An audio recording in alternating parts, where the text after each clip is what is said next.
சின்னஞ்சிறு பெண் போலே சித்தாடு இடை உடுத்தி சிவகங்கை குளத்தருகே ஸ்ரீதுர்க்கை சிரித்திருப்பாள்.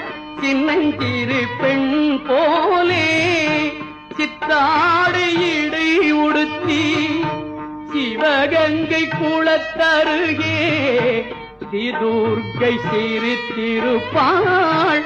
சின்னஞ்சிறு பெண் போலே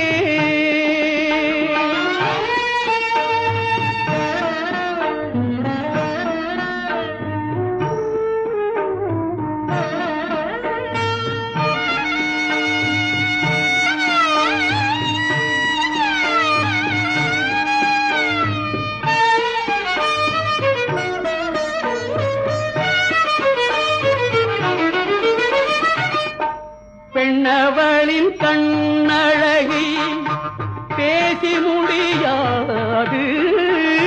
பெண்ணவளின் கண்ணழகை பேசி முடியாது. பேரழகு